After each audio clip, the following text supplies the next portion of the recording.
Hello guys and welcome to our YouTube channel Technical Tech IP.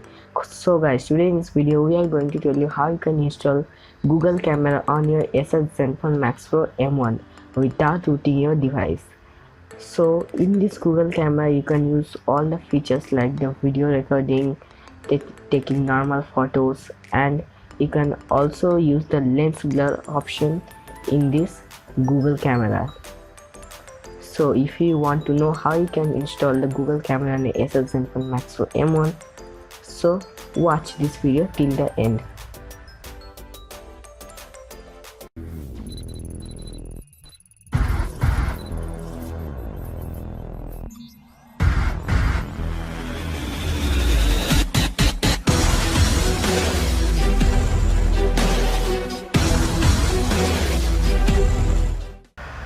So at first you will have to go to the description of the video and download the application from the link provided. So I have copied the link here and I am pasting it in UC browser, and when you will click on the link your page will be open like this. Then you will have to go down, then you will get this an option download APK. You will have to simply just click on it and then it will again show a download option like this if you are using a UC browser, and you will have to download this application. As you can see that I am downloading it, and after downloading you will have to simply just install the Google Camera on it. And remember that you do not need to root your smartphone for this, which is the best part of downloading this Google Camera. And when you will open it, you will have to give all the permission to the Google Camera application, and that's it. Then you will get to see swipe right to camera, recording camera, and etc.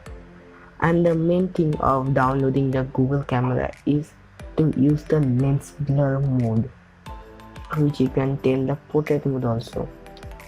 So as you can see that the portrait mode will work properly, and it is working too.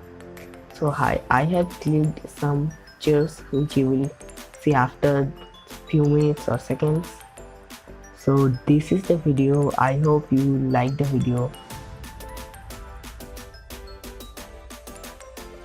So in the first image you can see that both are taken in normal mode, and here I am going to tell that the Google Camera picture is a bit saturated than the stock camera.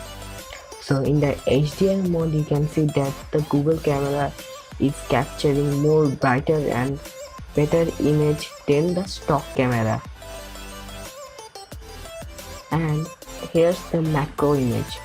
As you can see that the edges are not well defined by the Google Camera, and it is clearly defined by the stock camera. And now the portrait mode, and I am telling you guys, this Google Camera portrait mode is really bad. You will have to use the stock camera portrait mode. As you can see that it is not defining the edges.